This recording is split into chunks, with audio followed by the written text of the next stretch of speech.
Boa tarde a todos. Eu tô tendo que usar esse microfone aqui porque tá fazendo um pouquinho barulho o ventilador, né? Eu não gosto de vídeo amador, principalmente tratando um assunto tão sério que é a teologia, né? A gente vai estar dando início aqui a nossa segunda aula de teologia, tá? A gente vai passar por alguns assuntos, ok? Então, porque o curso, como eu já falei para vocês, eu não quero que isso aqui se perca, né? Para mim é uma preciosidade, foi a primeira formação acadêmica, assim, digamos assim, que eu tive. Foi. Sim, ó. Foi a teologia, que é uma coisa que eu faço desde que eu me entendo por gente, assim, não de um curso, mas a vida religiosa para minha vida espiritual, né? Até é meio complicado falar vida religiosa, mas em termos pragmáticos foi isso mesmo, né? É desde que eu me entendo por gente, sabe? Desde que eu nasci, então... E esse estudo aqui, como eu vi que não encontrei em lugar nenhum, eu prefiro passar isso aqui pra frente, tá? Infelizmente eu perdi a segunda e a terceira aula, eu vou ter que dar uma releitura de alguns livros aqui que tá atrás de mim, tá bom? Não sei se vocês estão conseguindo ver direito, mas se tiverem, tá? Vocês estão vendo uma coletânea aqui atrás de mim, uma biblioteca um pouquinho grande, e depois nas outras aulas eu vou... Não, acho que esse curso vai ser direto, mas o outro curso que eu vou requisitar algumas leituras que estão à minha esquerda aqui, ó, vai ser com um curso mais privado, uma galera mais específica, sabe? Se tiver pessoas que querem ser missionários, fazer treinamentos até mesmo mais antropológicos para saber lidar com outros povos, outras culturas, missionários, quem sabe pastores, ou até algum tipo de liderança religiosa, teológica, eu vou deixar esse curso para depois. Nesse curso que eu estou ministrando aqui é mais abrangente, então é para qualquer um que tiver interesse de ver. Estou usando o microfone para ver se melhora a qualidade do som, tá? Mas infelizmente não tenho o que fazer, porque aqui está muito quente, eu não posso ficar sem ventilador, tá? Então, quem tiver incomodado com barulho, infelizmente, vocês vão ter que sair desse curso, tá? E espera as outras aulas, porque, infelizmente, é isso. É uma vez na semana, tá? A princípio é uma vez na semana para não cansar ninguém, para dar tempo de uma semana inteira de estudos e reflexão naquilo que eu digo, tá? E depois eu vou ver uma maneira de também passar uma prova para vocês, tá? Que aí vocês vão passar. Eu não sei se eu vou escanear a prova e mostrar no vídeo ou deixar na descrição do vídeo aqui e botar um link aqui para vocês fazerem a prova. De todo modo, eu aconselharia vocês fazerem até para reter o conhecimento e para poder ter a certeza de que vocês estão sabendo toda a matéria que eu estou trazendo aqui para vocês, para a administração. Tá? Então deixa seu like e ative as notificações, se inscreva no canal que serão um vídeo por semana, vocês têm uma semana para estudar, tá bom? E antes de mais nada, gente, eu vou ali rapidinho tentar diminuir pelo menos o barulho do ventilador, porque eu não tenho certeza se esse microfone aqui, ó, tá captando direito minha voz. E aí eu já tive problemas com ele quando fui fazer entrevista na rua, mas vamos ver aqui, ó, só um minutinho, tá? Pronto, acho que melhorou assim, deu pra atenuar um pouquinho o barulho, tá? Mas não há o que fazer. Se Deus quiser, eu vou conseguindo comprar um outro, sei lá, alugar um outro lugar pra gente poder ministrar. Se vocês quiserem que eu ministre na igreja de vocês ou qualquer coisa nesse sentido, vocês podem botar aí nos comentários, tá? Dependendo de onde vocês forem.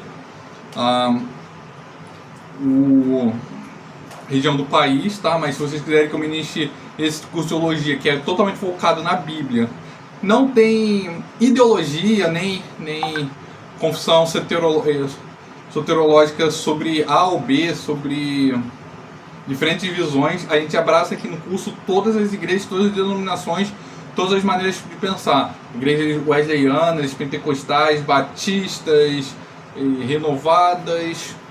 O foco aqui é a teologia e nada mais do que isso. Em outros cursos, embora, gente, às vezes também na teologia tem algumas coisas que querendo ou não, de um jeito ou de outro, a visão do estudioso é subjetiva. Então, por exemplo, tem alguns que são mais do lado do tradicionalismo, outros do pentecostalismo, outros do calvinismo, outros do arminianismo. Então a gente tenta ser o mais isento possível, na medida do possível. Isenção totalmente não é possível, né? Até nem mesmo no jornalismo é possível ser isento, imparcial. Nem os cientistas que estudam são isentos e imparciais. Se você escolher estudar aquilo, você está sendo parcial, você está botando a sua subjetividade naquele estudo, doando seu tempo, sua vida, para defender um ponto que você acredita.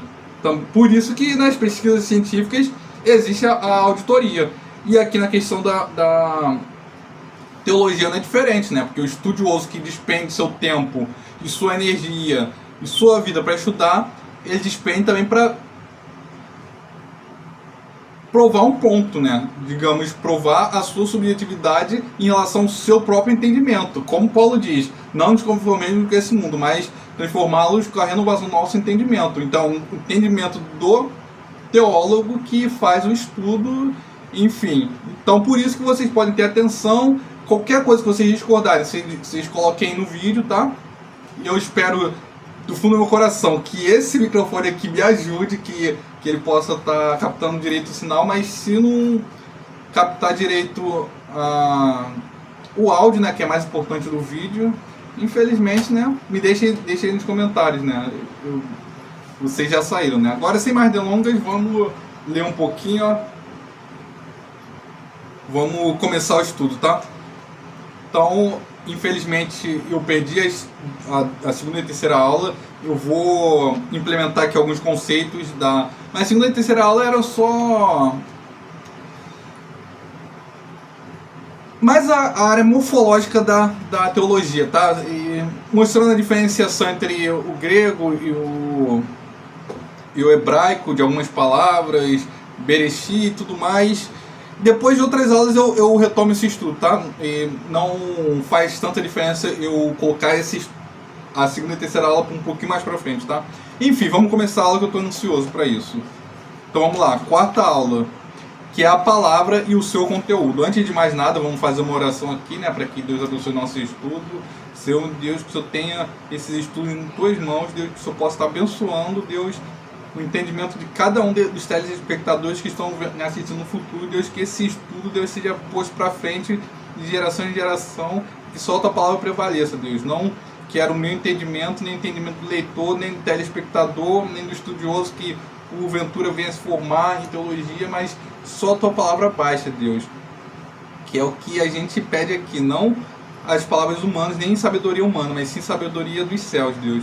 Então abençoe esse estudo, abençoe tudo que a gente for fazer aqui, cada palavra que for sair da minha boca, Deus, cada um dos meus entendimentos, Deus, que o Senhor revele a sua palavra em nossos corações. Eu te peço que dê esse nome de Jesus, amém. Então vamos lá. Quarta aula, a palavra e o seu conteúdo. A gente combinou aqui, né, no estudo de teologia, é fundamental a Bíblia, tá, gente? Então a Bíblia será aberta várias vezes e várias vezes. Quem não tem muita paciência para isso, eu recomendo que vá ver entretenimento, né? Que fazer o quê? Enfim, ó. Eu peguei uma versão aqui, gente, que é João Ferreira de Almeida também, só que nova tradução da linguagem de hoje, tá? É uma leitura um pouquinho mais fácil, que são as palavras que mais se assemelham, mais chegam perto da nossa cultura, vocabulário da atualidade, que é uma coisa não tão robusta, não, gente. Com umas palavras não tão desconexas da nossa realidade. A tradução da nova linguagem da tradução de hoje é a mesma do João Ferreira de Almeida, só que às vezes tem alguns vocábulos que são pouco entendidos, porque só faziam sentido na época. E aí essa Bíblia aqui que eu tô tenta adaptar o vocábulo para hoje, entendeu? Então, aqui, ó, quando a gente começa alguma coisa, aí é o abajur não querendo funcionar direito, mas Deus vai estar seguindo aí, ó. O inimigo começa a coisar, mas enfim, ó. As duas versões vão ser estudadas aqui, tá? Também tem uma terceira versão que eu pego, que é tem uma Bíblia Embora eu tenha falado isso tudo, tem um dicionário aqui das expressões da Bíblia, tá? Vai traduzir, de acordo com o contexto cultural da época, o significado de determinadas palavras, por exemplo, da versão João Ferreira de Almeida, que é a que eu uso. Tá até aqui no meu colo, deixa eu ver aqui. Aqui, ó. Eu uso essa mais aqui para estudar, as outras são mais para contemplação, para adoração, para observação da palavra de Deus. Aí, essa daqui eu marco mais, sabe? Eu faço mais anotações, mas eu tenho várias outras versões, tem a de estudo também, que caso alguma coisa não tenha ficado claro, né? A segunda, aqui a Bíblia é toda marcada, ó, que essa versão aqui também de vez em quando tem algumas palavras diferentes, aqui tá tudo marcado, mas quando eu não entendo qualquer coisa, eu vou lá na outra, tá? Então, é isso aí, ó. Gente, olha só, eu tava programado agora, cara, de dar o estudo da quarta aula, né? Já avançar pra quarta aula, mas não sei o porquê, cara, que Deus colocou no meu coração pra eu não pular a segunda e terceira aula, que fala sobre os livros do Pentateuco e tudo mais, né? E as dispensações, no caso, que é o estudo que compunha elas, que a gente verá mais pra frente também, uma recapitulagem desse estudo, mas que seria o foco da segunda e terceira aula. Eu tava pulando pra quarta aula, mas aí eu senti no coração que tenho que dar a terceira aula, a segunda e terceira aula. Pelo menos passar de superficial de tudo que eu lembro, tá? Então, eu vou dar a terceira aula agora, tá? Então deixa eu só pegar o auxílio aqui, só um minutinho, ó. Então vamos lá, gente, sem mais delongas, ó. Segunda aula, a palavra rema, tá? Desculpa, gente, a palavra viva. E aí a nossa referência base é o seguinte, está em Hebreus 1:12, que fala o seguinte: havendo Deus antigamente falado muitas vezes e de muitas maneiras aos pais pelos profetas, a nós falou-nos nestes últimos dias pelo Filho, a quem constituiu o herdeiro de tudo, por quem fez também o mundo. Está em Hebreus 1, do 1 ao 2. Eu acho que ficou bem clara essa leitura, não preciso pegar a nova tradução da linguagem de hoje, mas só para título de curiosidade, ó, ou desencargo de consciência também, eu posso ler para vocês e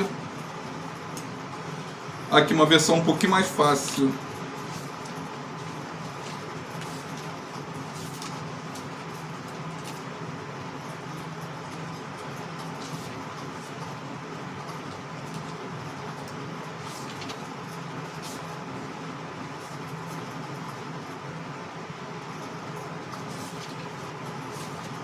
Está em Hebreus, só um minutinho.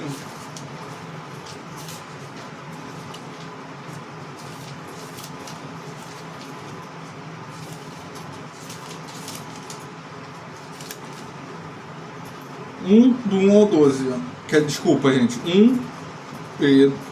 Hebreus capítulo 1, versículo 1 e 2. Fala o seguinte: antigamente, por meio dos profetas, Deus falou muitas vezes e de muitas maneiras aos nossos antepassados, mas nesses últimos tempos Ele nos falou por meio do seu Filho.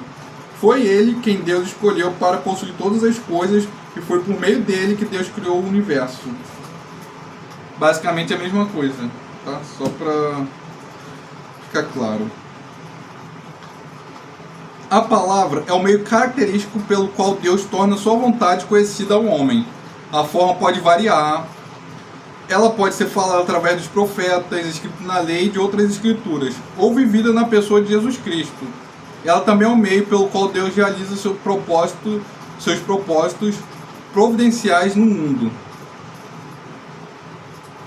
No Antigo Testamento, a palavra era davar, que lê-se davar. Ocorre cerca de 1440 vezes, significando palavra, assunto, alguma coisa. O termo palavra é usado para indicar a fala direta de Deus ao homem. E aqui agora vamos para as nossas referências, ó, que está em Gênesis 2:16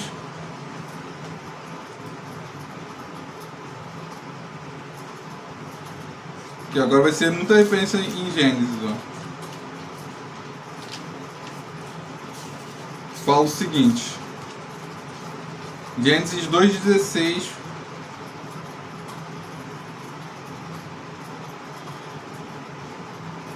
E o Senhor deu ao homem a seguinte ordem: você pode comer as frutas de qualquer árvore de seu jardim. E 17 fala o seguinte: menos da árvore que dá o conhecimento do bem e do mal. Não coma a fruta dessa árvore, pois no dia em que você a comer, certamente morrerá. Então, já vemos a expressão clara da vontade de Deus ao homem sendo ordenado por meio de sua palavra. A palavra de Deus é uma palavra mandamental, tem prerrogativa de lei, sabe? Então a gente vai estudar bastante isso. É uma palavra, comparando a termos jurídicos, é uma palavra com poderes constitucionais para a vida do homem e para a regulação do universo. O que ele fala é a lei. Então, isso mostra a característica e o poder de Deus, que sua palavra tem a importância de lei.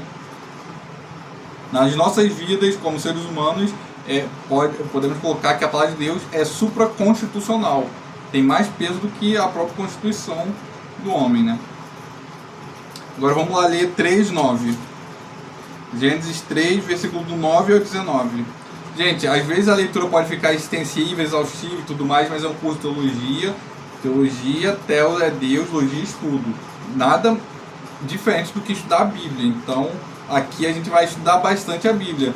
Quando eu estudei lá, as referências a gente lia em casa para dar tempo, porque era um curso, tinha que ser rápido, era domingo.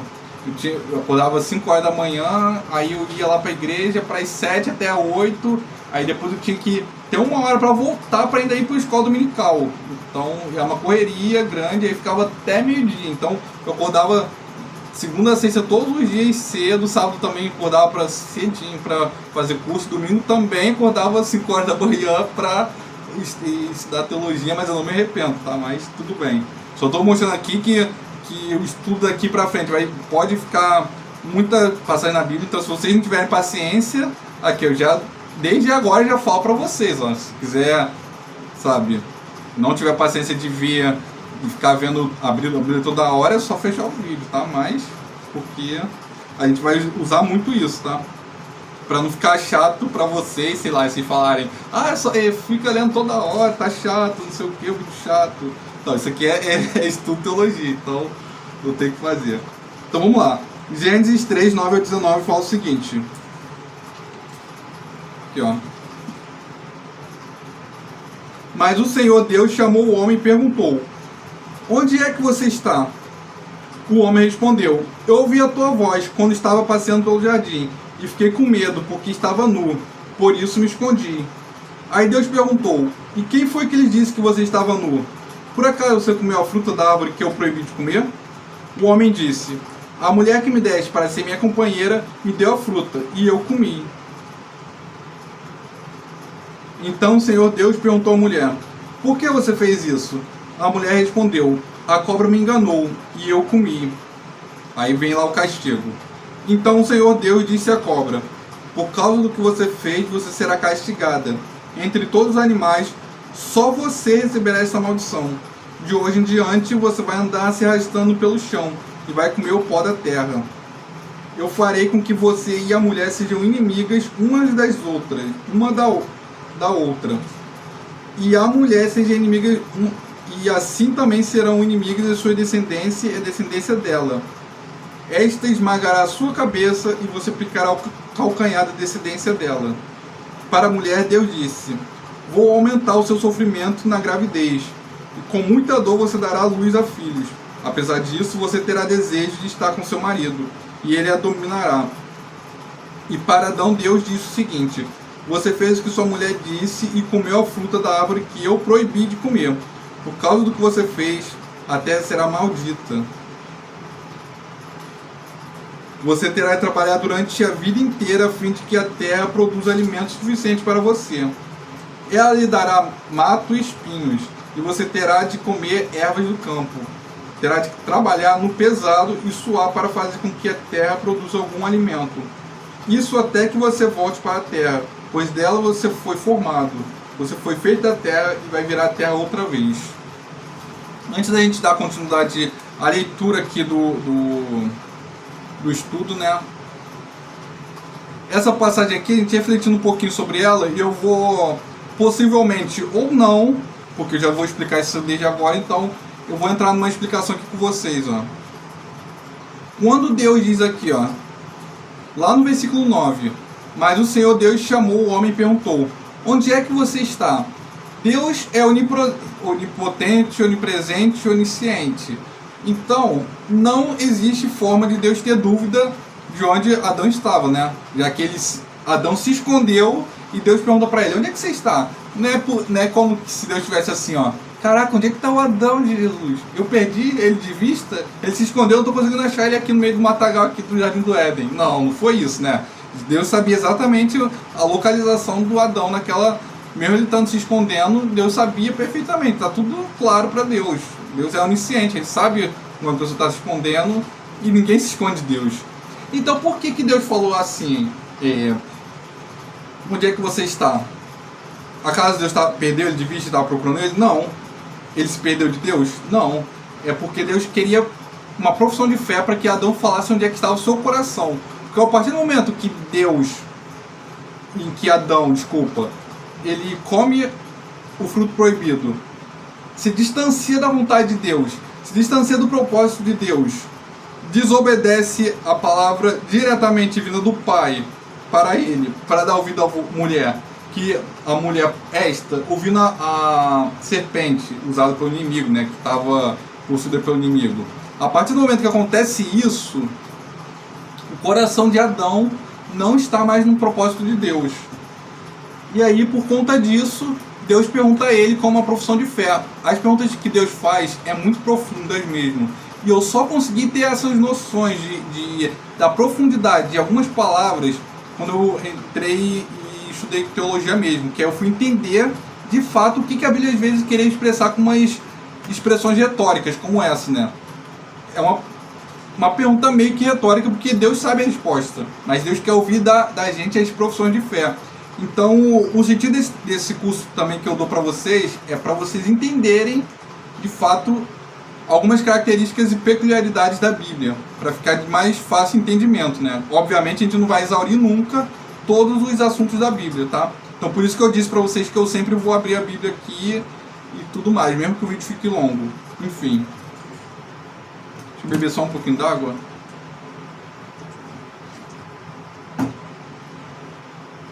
Desculpa, engasguei aqui. A gente estava onde? A 12.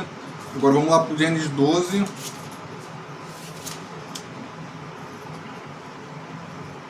Um ao 3. Deus chama Abraão. Certo dia o Senhor Deus disse a Abraão: saia da sua terra, do meio dos seus parentes e da casa do seu pai, e vá para uma terra que eu lhe mostrarei. Os seus descendentes vão formar uma grande nação. Eu o abençoarei. Seu nome será famoso. Você será uma bênção para os outros. Abençoarei os que o abençoarem e amaldiçoarei os que os amaldiçoarem. E por meio de você eu abençoarei todos os povos do mundo. Aqui, vamos para o Gênesis 26, do 1 ao 5, tá? Pulando aqui rapidinho, para não ficar muito extenso o vídeo. Naquela região houve uma época de falta de alimentos, como tinha acontecido antes, no tempo de Abraão. Por isso Isaac foi até a cidade de Gerar, onde vivia Abimeleque, o rei dos filisteus. Ali o Senhor Deus apareceu a Isaac e disse: não vá para o Egito, fique na terra que eu vou lhe mostrar. Por enquanto fique morando neste lugar, e eu estarei com você e o abençoarei. Darei aos seus descendentes todas essas terras, e assim cumprirei o juramento que fiz a Abraão, seu pai. Farei com que os seus descendentes sejam tão numerosos quanto as estrelas do céu, e lhes darei todas essas terras. Por meio dos seus descendentes, eu abençoarei todas as nações do mundo. Pois Abraão me obedeceu e cumpriu as minhas ordens, os meus mandamentos, as minhas leis e os meus ensinamentos. Êxodo 3:4, que fala o seguinte: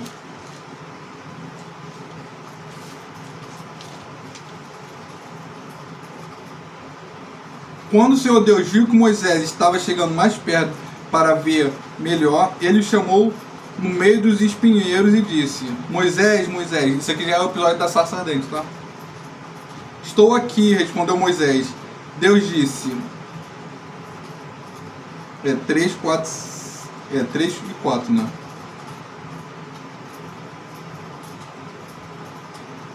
Ah, não, isso aqui eu já li, tá? Então agora a gente vai pular pro Êxodo 20, do 1 ao 19.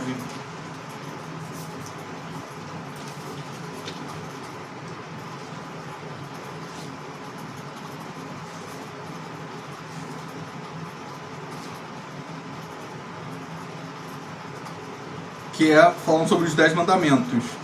Deus falou, e isso aqui vai ser recapitulado lá em Deuteronômios 5, do 1 ao 21, tá?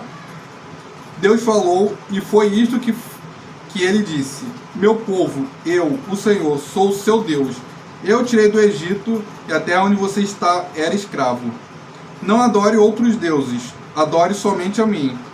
Não faça imagens de nenhuma coisa que há lá em cima no céu, ou aqui embaixo na terra, ou nas águas debaixo da terra. Não se ajoelhe diante de ídolos, nem os adore, pois eu, Senhor, sou seu Deus e não tolero outros deuses. Eu castigo aqueles que me odeiam, até os seus bisnetos e trinetos. Porém sou bondoso com aquele que me ama e obedecem aos meus mandamentos, e abençoo os seus descendentes por milhares de gerações. Não use meu nome sem o respeito que ele merece. Na Bíblia de vocês está, fala sobre não invocar o nome do Senhor em vão, né? Eu estou usando essa versão aqui que é mais fácil de entendimento. Com certeza está diferente da versão da Bíblia de vocês que estão me assistindo, né? Mas se quiser eu também posso pegar essa daqui, ó, só para que isso aqui é tão clássico, os 10 mandamentos é tão clássico na vida do crente que ele vai estranhar quando é outra versão da Bíblia, né? Então, só para ficar mais igual para vocês, ó, mas no decorrer do curso eu vou tentar usar só a tradução da linguagem de hoje para o vídeo não ficar muito grande, tá? Que eu tenho que upar isso aqui e aí vai ficar horrível se ficar mais de 1 hora. Aqui no versículo 7 fala o seguinte: não tomarás o nome do Senhor teu Deus em vão, porque o Senhor não terá por inocentes que tornam o seu nome em vão. Na nova tradução tá o seguinte: não use o meu nome sem o respeito que ele merece. Tomar o nome de Deus em vão é usar ele sem o devido respeito, não que a pessoa precise deixar de invocar o seu Deus por medo, de receio. E esse assunto, gente, é um dos assuntos mais importantes que eu vou tratar nesse curso aqui, ó, sobre a questão do nome da invocação do nome do Senhor em vão ou não, e vocês vão ver como essa questão do tratamento com Deus foi tratado desde a época dos hebreus até os dias de hoje, e como isso influiu na nossa cultura, até mesmo na questão do nome. Vocês vão ver, cara, era o estudo da lição 4, só que eu não... Deus falou pra eu dar 2, cara, então eu tava pronto pra hoje dar o estudo número 4, que é a aula 4, né, mas... Enfim, né, Deus falou, então a gente vai fazer. Vamos dar o 2 e daqui a 2 semanas, ou pode ser mais rápido, né, eu dou a 4, porque eu tô pensando se esse vídeo vai ter bastante visualização assim, aí eu já trago vídeos quarta e sábado. Se não, fica só um dia na semana mesmo. Quem decide são vocês, tá? Então, aí como eu estava dizendo, não use o meu nome sem o respeito que ele merece, pois eu sou o Senhor, o Deus de vocês, e o castigo aqueles que desrespeitam o meu nome. Guarde o sábado, que é um dia santo. Faça todo o seu trabalho durante 6 dias da semana, mas o 7º dia da semana é o dia de descanso, dedicado a mim, o Senhor, seu Deus. Não faça nenhum trabalho nesse dia, nem você, nem os seus filhos, nem as suas filhas, nem os seus escravos, nem as suas escravas, nem os seus animais, nem os estrangeiros que vivem na terra de vocês. Em 6 dias eu, o Senhor, fiz o céu, a terra, o mar e tudo que há neles. Mas no 7º dia descansarei. Foi por isso que eu, o Senhor, abençoei o sábado e os separei para ser um dia santo. Respeite seu pai e sua mãe, para que você viva muito tempo na terra que estou lhe dando. Não mate, não cometa adultério, não roube, não dê testemunho falso contra ninguém. Não cobice a casa de outro homem. Não cobice a sua mulher, os seus escravos, o seu gado, os seus jumentos ou qualquer outra coisa que seja dele. Aí fala aqui, ó, o povo fica com medo. E vai ser retomado esse estudo em Deuteronômio 5, 23 ao 33. O povo ouviu os trovões e o som da trombeta e viu os relâmpagos e a fumaça que saía no monte. Então eles tremeram de medo e ficaram de longe. Disseram a Moisés: se você falar, nós ouviremos, mas se Deus falar conosco, nós seremos mortos. E depois eu vou retomar também cada particularidade dessa aqui, gente. Vocês não têm noção, mas faz uma diferença enorme no estudo da teologia. Da mesma forma que eu falei que ia retomar o assunto sobre o nome de Deus em vão e tudo mais, que está em Êxodo 20, versículo 7, eu vou também retomar o versículo 18 e 19 nas aulas mais para frente, porque a gente vai entrar nessas especificações e o porquê dessa daí vocês vão entender toda a estrutura e o pensamento por trás dos mandamentos de Deus, por que foi feito, como foi feito, e essas nuances da Bíblia que existem, né? Pra gente, às vezes, ter algumas perguntas que a gente não sabe para quem fazer, e eu espero que esse curso aqui consiga responder pelo menos algumas perguntas que vocês sempre quiseram saber, tá? Só um minuto.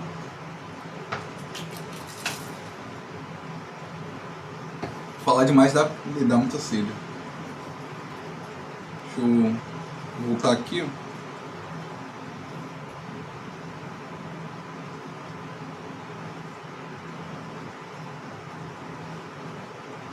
E aí fala aqui, ó.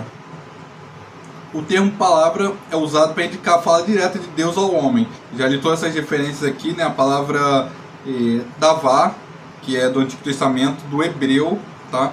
Do idioma hebraico, né? Que fala 1440 vezes que é a palavra assunto alguma coisa. E eu mostrei para vocês todas as vezes que Deus, não todas, né? Porque tem mais outras, mas algumas das principais vezes que Deus falou com o povo no Antigo Testamento. E a fala através dos profetas. Aqui, ó, vamos ler aqui, ó.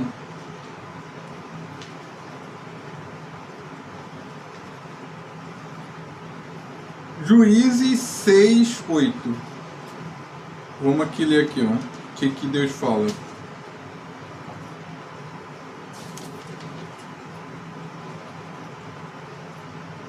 E mandou um profeta que lhes disse: assim diz o Senhor, o Deus de Israel: eu tirei de vocês da escravidão do Egito. Aqui, ó, é a palavra de Deus a partir dos profetas. Falando através do profeta, também fala em 2 Samuel, capítulo 7, versículo 5. Toda vez que eu vou dar uma referência e falo alguma coisa sobre a Bíblia, já me dá logo um insight para falar com vocês, mas eu tenho que me segurar porque é assunto para outras aulas, porque senão vai ficar muito conteúdo e não é o objetivo que vocês peguem tudo de uma vez, ser uma coisa tão conteudista que vocês se embolem no conhecimento e pensamento. É uma coisa organizacional, então eu quero organizar bem, por isso que eu me seguro às vezes para falar algumas coisas, tá? Para que as outras aulas vocês já tenham esse conteúdo aqui já dirimido, já introspectado em vocês mesmo, que vocês vão ter uma semana para digerir tudo isso que eu estou falando para vocês e estudar, para depois a gente avançar na leitura, tá? Aí fala aqui, ó, 7, capítulo 5, fala o seguinte: vai e diga ao meu servo Davi que eu mandei dizer o seguinte: não é você a pessoa que deve construir um templo para eu morar nele. Vai e diga ao meu servo Davi que eu mandei dizer o seguinte: não é você a pessoa que deve construir um templo para eu morar nele. É só isso daqui, né? E aí a gente vai para 1 Reis, que eu estou evidenciando as vezes que Deus usou os profetas para falar com o povo, ou com os governantes, que é o caso de Davi. 2 Reis 20. Desculpa, gente. 1 Reis 20, 28. E 2 Reis. É porque eu estava lendo 2 Samuel, aí falei 2 Reis. 1 Reis 20, versículo 28.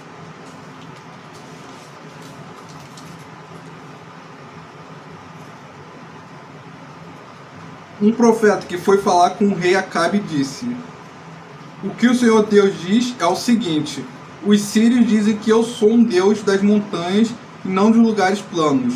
Por isso, eu vou dar a vocês a vitória sobre o enorme exército sírio. E assim você e seu povo ficarão sabendo que eu sou o Senhor. Isaías 7 fala o seguinte: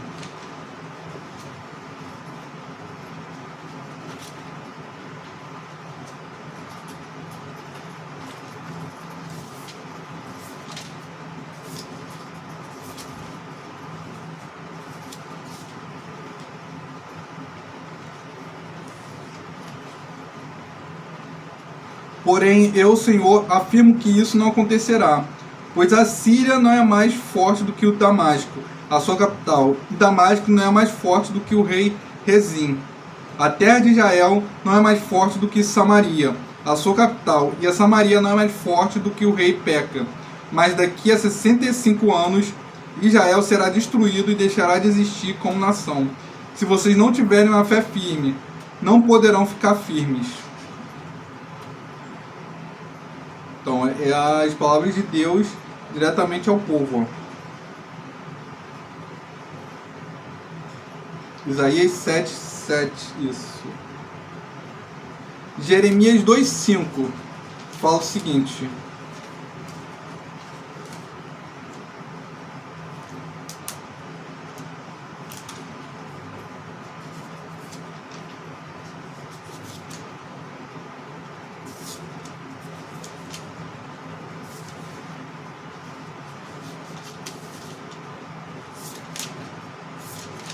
que eu falo o seguinte na palavra de Deus: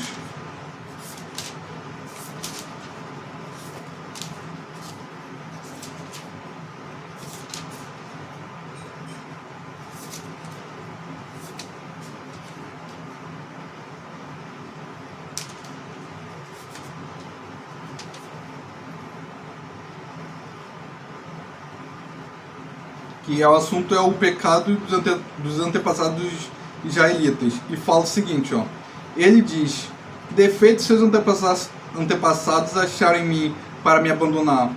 Adoraram ídolos inúteis e eles mesmos se tornaram inúteis.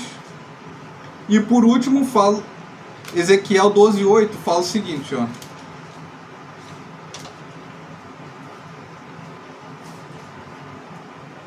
Ezequiel 12,8 fala: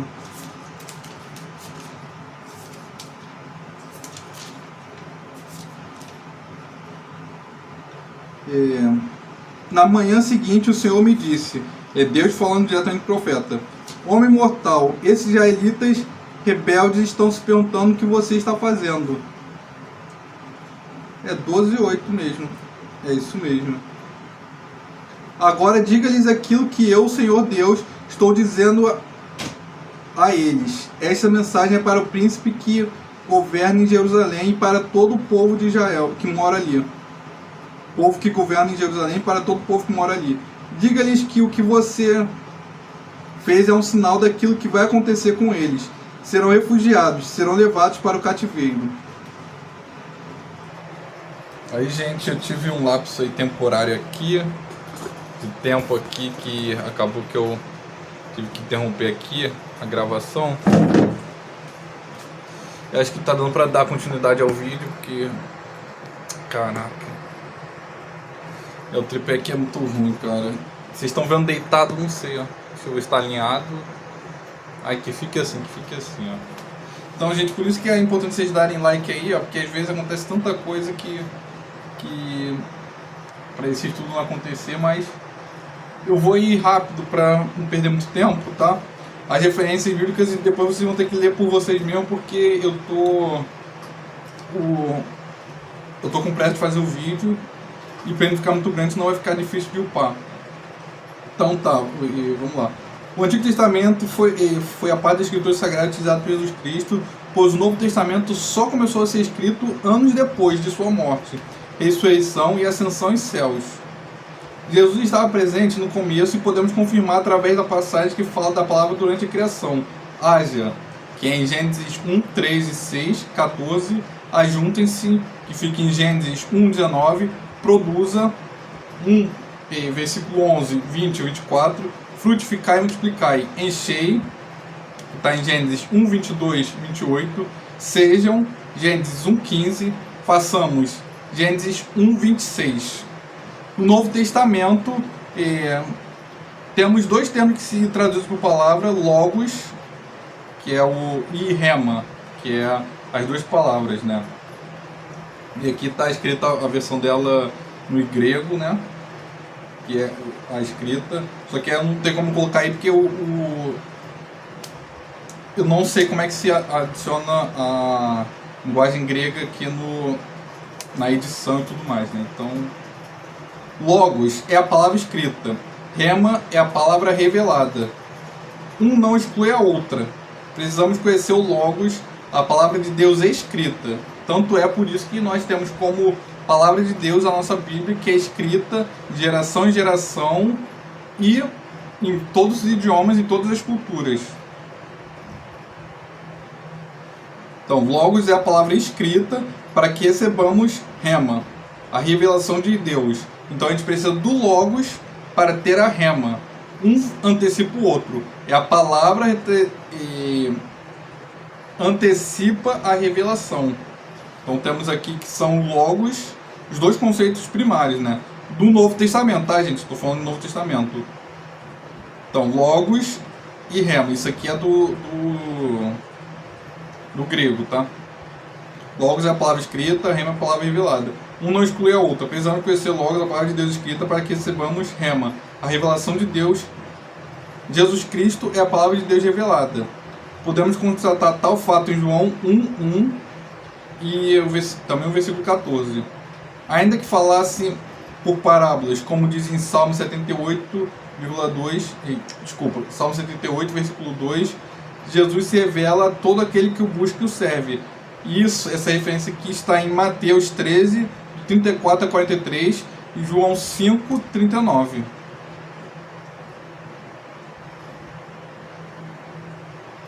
No princípio era o Verbo, e o Verbo estava com Deus, e o Verbo era Deus. Ele estava no princípio com Deus. Isso aí está como nota do autor em João 1, 1 ao 2, tá? No princípio, muito antes da fundação do mundo, antes de tudo, ele já existia. Da primeira aula que eu dei para vocês sobre o caráter pré-existente de Deus. Deus não tem uma origem, não começou, não tem um começo. Isso aí é um dos conceitos primários que...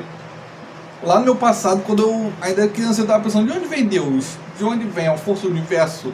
Ele subsiste do próprio poder. Mas ele não começou a existir, ele sempre existiu. Não existe como a gente definir um ponto de existência para Deus. A gente pode definir um ponto de existência para o universo. Muitas teorias tentam explicar a origem do universo como Big Bang. Que o universo era menor do que uma bola de gude, depois ele se expandiu e num trilionésimo de segundo se expandiu exponencialmente o universo conhecido hoje. Isto é a explicação da evolução. Depois vem Darwin e tudo mais, explicando a teoria evolucionista, onde fala que os animais, as espécies mais adaptativas, conseguiram se adaptar aos novos terrenos desde a extinção dos dinossauros, e aí vieram os hominídeos e depois os homo sapiens, como é o nosso caso hoje, né? Que nós somos homo sapiens com inteligência. Mas nós, como cristãos, acreditamos que Deus é pré-existente. Se a gente colocasse uma linha no infinito, o infinito está indo para frente e o infinito também é para trás. E lá no princípio, antes de nada existir, Deus estava lá. É um conceito complicado, porque a nossa mente é limitada para entender a pré-existência, porque a gente é uma existência que tem um ponto definido. A gente é uma existência que começa aqui na Terra, quer dizer, no momento da concepção, e vai terminar, e nunca também vai terminar, né?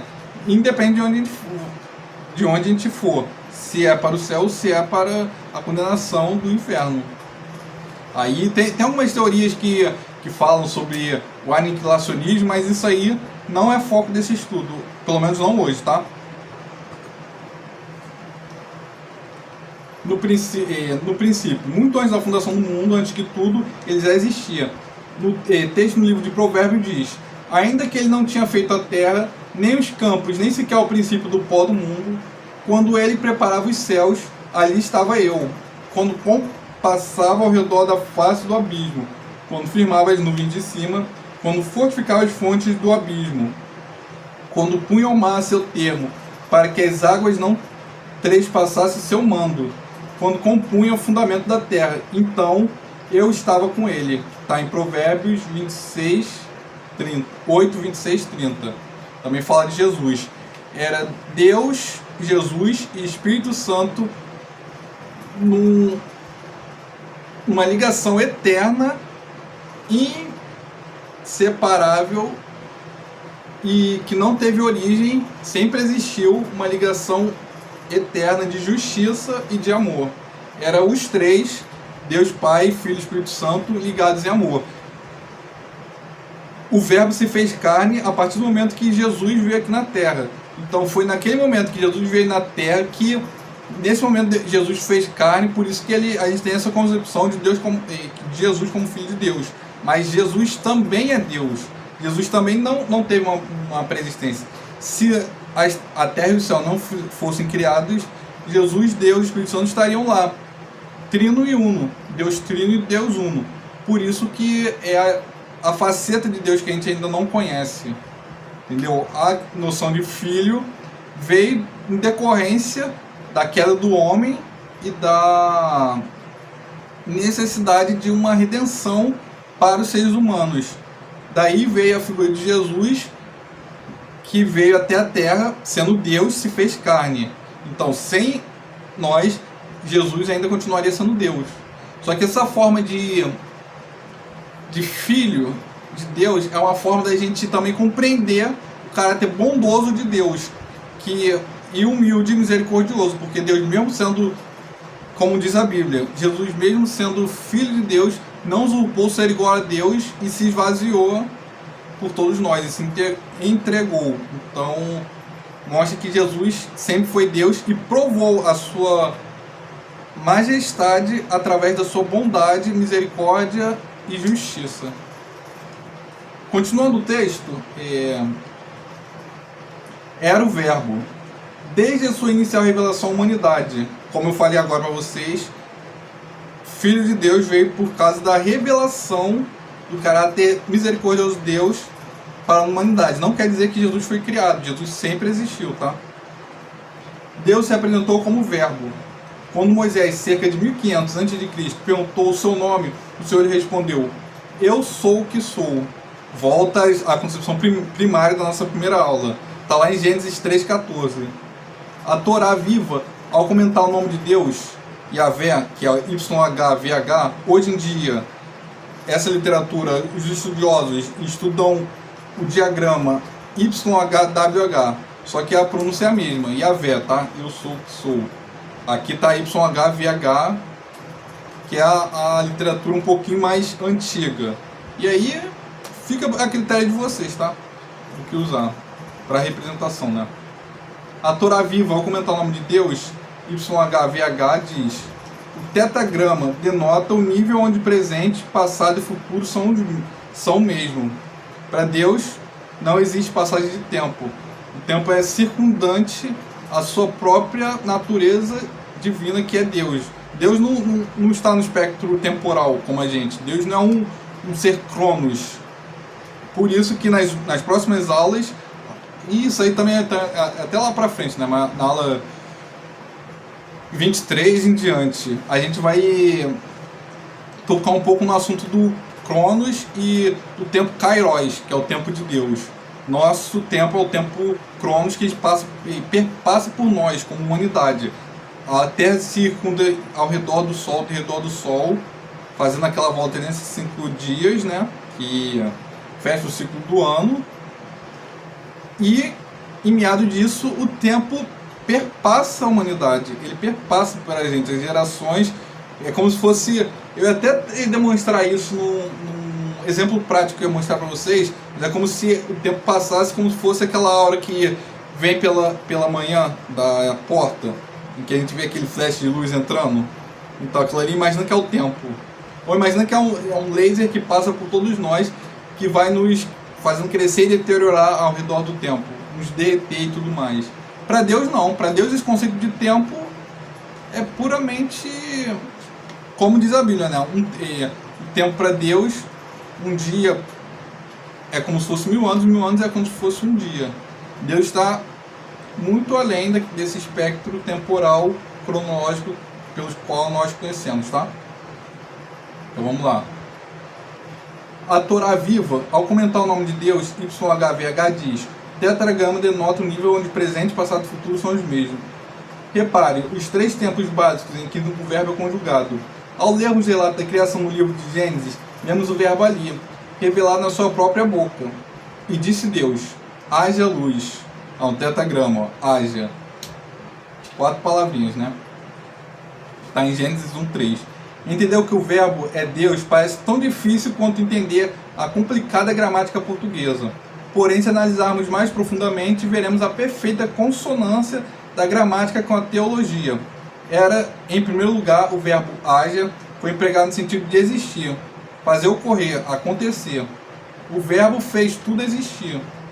Nele foram criadas todas as coisas que há nos céus e na terra, visíveis e invisíveis, sejam tronos, sejam dominações, sejam principados, sejam potestades. Tudo foi criado por ele e para ele. Está em Colossenses 1,16. O verbo haja está no imperativo afirmativo. Imperativo, que dá uma ordem, né? Afirmativo. Imperativo é o modo verbal em que exprime uma ordem. A palavra, como eu adiantei para vocês. A palavra diz: louvai-o, sol e lua. Louvai-o, todas as estrelas luzentes. Louvai-o, céus dos céus, e as águas que estão sobre os céus. Que louvem o nome do Senhor, pois mandou e logo foram criados. Em Salmos 148, do 3 ao 5. Já o modo afirmativo é aquele que afirma, confirma e concorda. O verbo estava ali na criação, afirmando e concordando consigo mesmo. Na hora da criação, como eu falei na aula passada, lá em Gênesis, quando Jesus, até mesmo na hora que Deus fala, façamos o homem conforme a nossa imagem e semelhança. Ele não poderia estar falando com um anjo, ele está falando com Deus, com outro Deus, alguém igual a ele. Ele está falando consigo mesmo. Só que Deus, diferente de nós humanos, tem o poder introspectivo diante dele. Nós, quando somos muito introspectivos, denota um certo caráter de espectro de inteligência dissoante, né? Hoje em dia, na literatura, já se fala de espectro, transtorno de espectro autista, para se referir às pessoas que são mais introspectivas e promovem um caos interno entre delas mesmo, porque cada um de nós somos um universo que precisa ser compartilhado com os outros, nas nossas relações com os outros. Mas Deus não. Deus é um universo em si mesmo, e ele pode se introspectar em si mesmo sem aferir loucura a ele. Diferente de nós, que se formos tentar se introspectar em nós mesmos sem a presença de Deus para complementar o nosso espírito, nós ficamos malucos, né? Porque nós ansiamos pela intervenção exterior, seja de Deus ou seja na nossa relação criatura e Deus, e na nossa relação criatura e o outro, né? Então, não sei se vocês conseguiram entender o nexo que eu faço, né? Que a loucura, que isso não transmite uma loucura de Deus, mas sim que quando Deus se introspecta com ele mesmo, ele mostra que ele tem 3 facetas, que é Pai, Filho e Espírito Santo. Ele é um trino, Deus uno. É assim que a literatura para nós evangélicos acreditamos. Agora, em outras religiões não. Em outras vertentes não acreditam que Jesus é Deus e nem que o Espírito Santo também é Deus, mas sim uma força da natureza, enquanto Jesus é uma criatura superior aos anjos e inferior a Deus. E não é essa a nossa crença, tá? Só para vocês saberem o modelo teológico que a gente está seguindo, tá? Entender o verbo, aí eu li lá no Colossenses 1,16, né? O verbo age está no imperativo afirmativo. Imperativo, aí eu li tudo isso aí, né? Deixa eu ver onde é que parei. Já o modo afirmativo é aquele que afirma, confirma e concorda. O verbo estava ali na criação, afirmando, concordando consigo mesmo. Mais tarde, ele mesmo nos ensinará sobre o poder criador da concordância em torno de uma afirmação. Se dois de vós concordarem na terra acerca de qualquer coisa que pedirem, isso lhe será feito por meu Pai, que está nos céus. Mateus 18:19. O verbo haja também pode ser conjugado no presente subjuntivo. Subjuntivo quer dizer subordinado, dependente. E ele, ainda que Deus, subordinou-se ao Pai, fazendo-se dependente dele, conforme disse aqui na terra. Eu não posso de mim mesmo fazer coisa alguma, como ouço, assim julgo, e o meu juízo é justo, porque não busco a minha vontade, mas a vontade do Pai, que me enviou. João 5,30. Modo subjuntivo. Subjuntivo, lembrem, está falando de algo subjetivo, como fala aqui no verbo, algo subordinado, dependente, né? Também é chamado de conjuntivo, isto é, que junta, que une. Deus, o princípio, o verbo agiu com o Pai e já mostrava que no futuro também seria dele, Deus, né? A missão de unir a criatura ao Criador. Deus estava em Cristo, reconciliando consigo o mundo.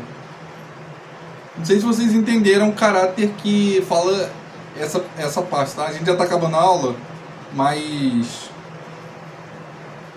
eu estou mostrando para vocês aqui que o caráter das três personalidades de Deus, que é o Pai, Filho e Espírito Santo, essa noção vai vir mais claro depois, quando Jesus vem na Terra, no Novo Testamento, né? Que aí Jesus sobe aos céus, deixa o Espírito Santo com a gente, e aí mostra que o caráter de Deus sempre foi reconciliando consigo mesmo, as conversas consigo mesmo, para mostrar que ele é um Deus trino, um Deus único. Ele é três deuses não, né? Porque nenhum deles se desassocia um do outro. Eles são três e um, são a mesma pessoa e pessoas diferentes, que a nossa mente como humano jamais conseguirá decifrar. A gente consegue representar por palavras.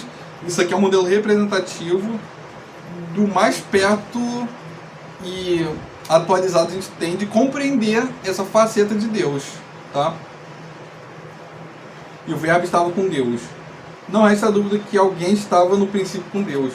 No livro de Gênesis, quando lemos o relato da criação do ser humano, Deus diz: façamos o homem à nossa imagem, conforme a nossa semelhança.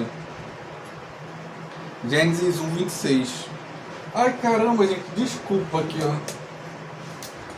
Caraca, eu esqueci o microfone. Tomara que eu não tenha perdido todo esse tempo aí, mas tudo bem, né? Deus sabe todas as coisas. Tomara que o microfone tenha gravado e tudo mais.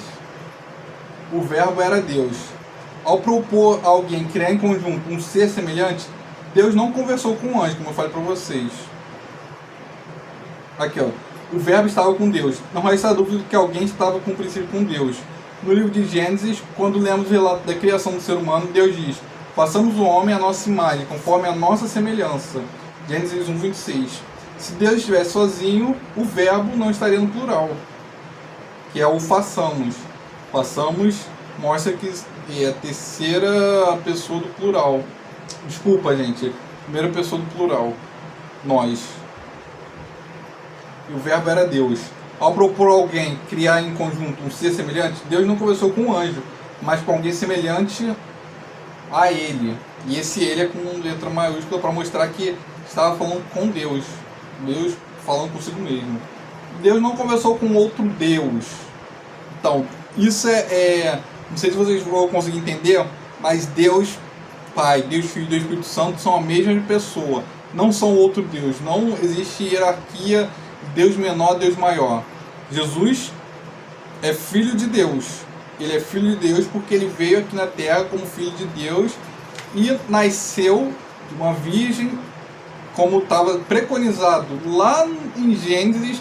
A partir do momento que eu li para vocês no início dessa aula, que eu falei assim, aquela parte quando Deus põe o castigo a Eva, porém inimizade entre a tua semente, a semente da serpente e a semente da mulher. Aí fala lá, ele te ferirá o calcanhar e ele pisa, não, tu lhe ferirás o calcanhar e ele lhe pisará a cabeça. Ou seja, estava antevendo a presença de Jesus aqui na Terra. E aí, mas isso aí vai ficar mais para outra aula, porque isso aí tem uma aula só disso, tá? Deus não começou contra o Deus. Acreditar que o verbo é outro Deus, indefinido e menor, seria chamar Deus de mentiroso, porque ele mesmo afirma que não há outros deuses, não há outro Deus, conforme lemos em sua palavra. Vede agora que eu o sou, não há outro Deus além de mim. Está em Deuteronômio 32, 39. Não vos assombrei, nem temais, porventura não vos declarei há muito tempo, não vos anunciei? Vós sois as minhas testemunhas. Acaso há outro Deus além de mim? Não, não há outra rocha, não conheço nenhum. Isaías 44, 8. Quem mostrou isso desde a antiguidade? Quem de há muito o anunciou? Porventura não sou eu, o Senhor? Pois não há outros deuses senão eu. Deus justo e salvador não há além de mim. Isaías 45, 21. Todavia eu sou o Senhor teu Deus desde a terra do Egito.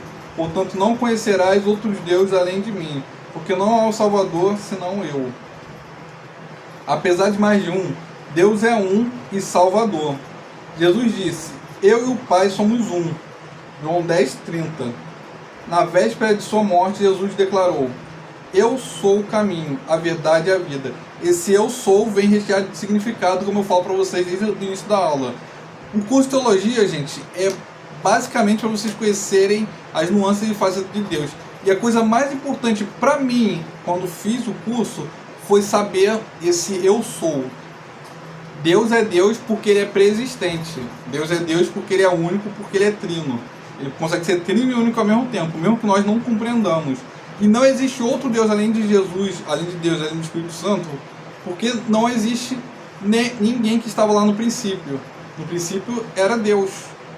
A pré-existência pertence a Deus. Se existe outro Deus, como não existe nenhum universo factível, nenhuma realidade factível, onde Deus possa ser substituído por outro Deus, não tem como se conceber uma concepção de Deus, sendo que esse Deus não seja pré-existente, mas tem um ponto de partida. A ficção científica é cheia disso, né? Por exemplo, a gente vai ver qualquer tipo de filme aí, qualquer filme de mitologia grega e tudo mais, até mesmo no cinema comercial, quando a gente vê lá os Vingadores, lá o Thor. O Thor nasceu, o Thor teve um ponto de partida. E ele, como a gente vê até algumas realidades, né, algumas versões, ele tem uma morte. Como naquele filme do Thor, do Ragnarok, o que, entre aspas, né, representava a divindade do pai do Thor, ele morre, ele tem um fim de vida. E o Deus de Israel não.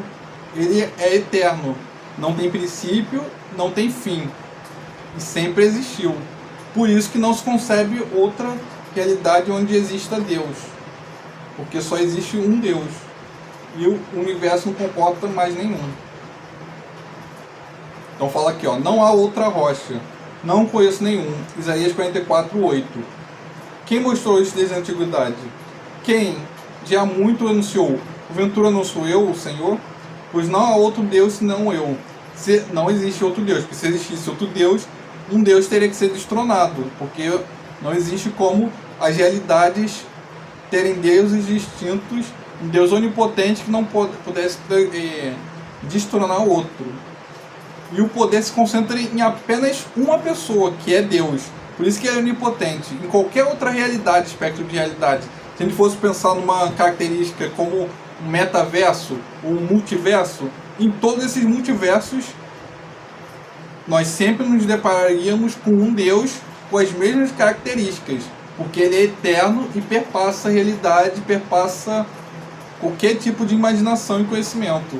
Tanto é que, se a gente fosse imaginar, né, as realidades, cada imaginação de cada pessoa, cada pensamento criasse um universo distinto, uma realidade distinta, em todos esses universos Deus existiria.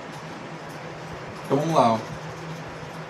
Todavia eu sou o Senhor teu Deus, desde a terra do Egito. Portanto, não conhecerás outro Deus além de mim, porque não há um Salvador senão eu. Apesar de mais de um, Deus é um e Salvador. Jesus disse: eu e o Pai somos um. João 10:30. Na véspera de sua morte, Jesus declarou: eu sou o caminho, a verdade e a vida. Ninguém vem ao Pai senão por mim. João 14:6. Se Deus fosse outra pessoa, Jesus teria dito: ninguém vai ao Pai. Este vem do Senhor Jesus é do verbo vir, não do verbo ir.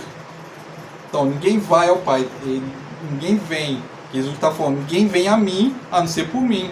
Ninguém vem ao Pai, porque Deus está declarando que Ele é Deus. Até mesmo naquela passagem daquele jovem muito rico que foi ter com Jesus, ele falou assim: bom mestre, o que eu posso fazer para ter um galardão no céu? Aí Jesus pergunta assim: por que me chama bom? Não existe ninguém é bom, a não ser Deus. Ora, como é que não existe ninguém é bom, porque sendo que Jesus foi muito bom, cara? Então Jesus estava fazendo o quê? Fazendo com que, tentando ver se existia uma profissão de fé naquele momento, se aquele jovem reconheceria que Jesus é Deus.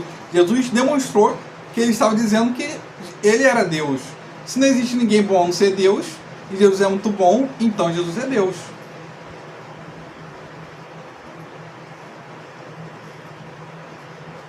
Quando então Filipe lhe pediu que mostrasse o Pai, Jesus disse: há tanto tempo que estou convosco e ainda não me conhece, Filipe? Quem me viu a mim, viu o Pai. Como dizes tu, mostra-nos o Pai? Não crês tu que eu estou no Pai e que o Pai está em mim? As palavras que eu vos digo, não as digo por mim mesmo, mas o Pai que permanece em mim é que faz as suas obras. Crede-me que eu estou no Pai e que Deus está em mim. Crede ao menos por causa das mesmas obras. João 14:9-11. A humanidade deve honrar o Verbo como Deus. Ele mesmo disse: para que todos honrem o Filho assim como honram o Pai. Quem não honra o Filho, não honra o Pai que enviou, que está em João 5:25. Jesus, a palavra viva, revelou-se como única fonte de vida, que está em João 5:24, 6:53, 6:68, 8:51 e Apocalipse 25:6, 27:17. Depois vocês leem as referências todas, tá? Porque senão o vídeo vai passar muito tempo, vai ficar aqui mais de 3 horas. Única fonte de luz, Mateus 4:16, João 1:4, João 8:12, João 12:46. A verdade absoluta, Mateus 21:21, João 1:14, João 1:17, João 6:14, João 8:31, João 17:8, João 17:17 e João 18:37. O único que sacia a nossa fome, Mateus 4:4, João 5:53 e Marcos 14:22. E chegando-se Jesus, falou-lhes dizendo: é-me dado todo o poder no céu e na terra. Mateus 28:18. Todo o poder está na mão de Jesus. Mateus 11:27, Lucas 10:22, João 13:3, João 17:1, João 2 e Atos 2:36. A palavra não depende do homem para coisa alguma. Tudo que existe foi feito por ele. João 1:3. E aí vamos voltar para o conceito de rema, que é a palavra revelada, né? Rema só chega até nós quando recebemos a palavra em nossas vidas. Não há outra forma. Jesus é a palavra e só através dele podemos reconhecer o Pai. Jesus é a verdade e a vida. João 14:6, e ele não pode mentir. Números 23:19. A palavra de Deus nunca deve ser alterada, sob a pena de sermos amaldiçoados. Nada pode ser tirado ou acrescentado. Deuteronômio 4:2, 12:32, Provérbios 30, 5:6, Eclesiastes 3:14 e Apocalipse 22, 18, 19. E é por isso que eu também sempre faço questão de sempre ler a Bíblia com vocês. Para essa finalzinho eu não vou pegar agora porque o tempo está acabando, né? E esse vídeo não é ao vivo, é upado para o YouTube, vai ficar muito grande. Mas aquilo que a gente tem que fazer é o seguinte, ó. Se até os fatos e qualquer coisa que vocês discordarem daqui, ó, vocês têm que buscar na palavra de Deus. Pedir direção a Deus e buscar a palavra de Deus. Deve acreditar em tudo que eu falo? Não. Vocês só podem acreditar em tudo que a Bíblia fala. Vocês podem acreditar em tudo que o autor desse curso fala? Não. Podem acreditar em tudo que nesses livros que eu trouxe para vocês? Não. Vocês devem acreditar no que em qualquer estudo, até mesmo essas Bíblias de estudo, onde o autor passa a visão dele através do estudo? Não, vocês têm que estudar a Bíblia.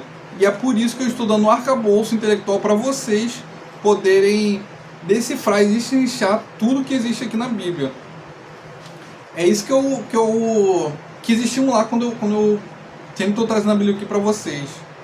Que é um estudo contínuo e permanente das Escrituras. Porque novas coisas Deus pode revelar para nós através das suas Escrituras, tá? Agora vamos continuar. Quando alguém pega um texto isolado da palavra de Deus e usa de forma a se adequar à sua própria vontade, está deturpando a palavra, dessa forma está criando heresias. A palavra de Deus deve ser lida e estudada sempre dentro do contexto. Assim evitamos alterar as escrituras e criar heresias, que levarão outros a se perderem no caminho da vida eterna. E isso também serve para aquelas pessoas que querem usar a palavra de Deus para deturpar e embasar sua própria narrativa. Não é esse o objetivo da palavra de Deus. A gente tem que saber o que é necessário e desconhecer aquilo que não é necessário. Não existe também possibilidade de a gente ficar querendo acumular conhecimentos desnecessários sobre nenhum tipo de assunto da Bíblia, entenderam? Tem um livro desses aqui, eu não vou ler pra vocês não, né? O Evangelho Reunido, que falou umas coisinhas que eu discordei e por isso eu teve um tempo que eu parei a leitura assim, mas a gente tem que sempre olhar a Bíblia com bastante atenção, bastante cuidado, bastante análise.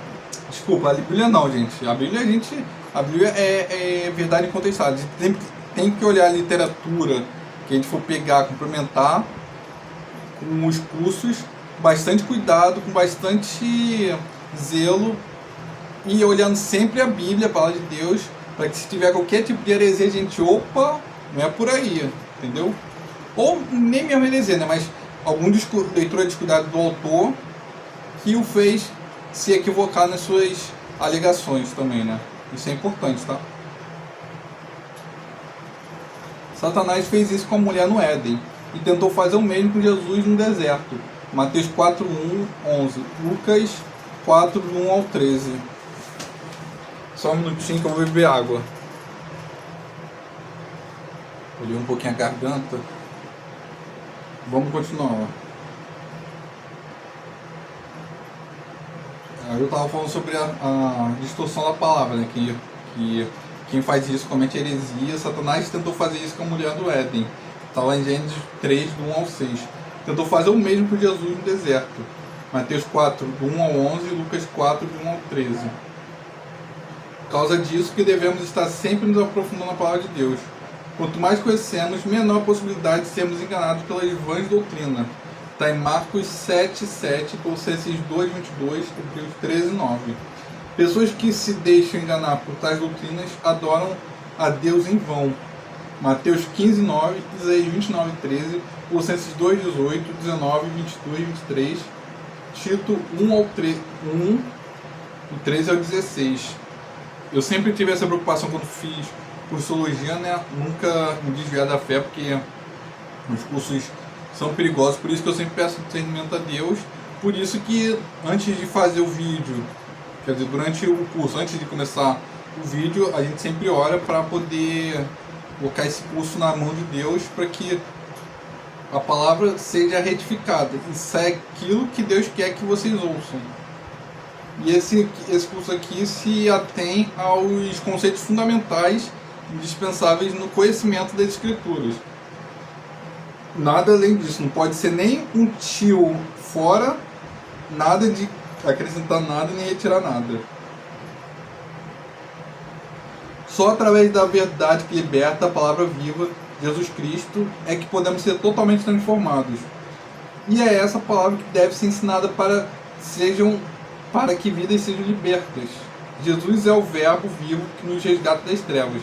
Está em Isaías 9:1, Isaías capítulo 9, versículo 1 e 2, Isaías 42, versículo 6 e 7, Mateus 4, 14 a 16, na maldição do pecado, Gálatas 3:13, Gálatas 8:12, 2 Coríntios 5:21, das doenças e do sofrimento, que está em Isaías 53:4, Mateus 8:17, 1 Pedro 2:24, da religiosidade, Mateus 12, do 11 ao 21, Marcos 3, do 1 ao 6, e da falta de entendimento, que está em Mateus capítulo 16, versículo 17, e 1 Coríntios capítulo 2, versículo 10. E antes da gente encerrar isso aqui, ó, vamos só para uns questionários aqui, tá?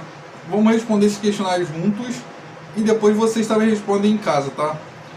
Nas próximas aulas eu vou colocar mais questionários e tudo mais. Talvez até coloque mais na descrição aqui para vocês poderem responder, tá? Fazer algo bem interativo. E depois de cada vídeo colocar uma descriçãozinha aí para vocês responderem o questionário. Aí eu analiso a resposta de vocês e tudo mais. E até mesmo aquela pessoa que respondeu melhor eu posso estar trazendo no vídeo e tudo mais, tá? Então eu vou tentar colocar esse questionário aí nos comentários e vocês podem responder, que eu vou ler a resposta de vocês. Responda organizado, tá? Vai ser 10 perguntinhas, vocês respondem rápido, pode ser sucinto, a resposta logo abaixo dessa ou depois de outros comentários, e eu vou estar lendo a resposta de vocês, ok?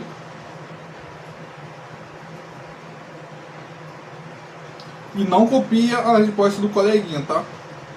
No Antigo Testamento, como era escrito o termo palavra? A gente acabou de responder, hein?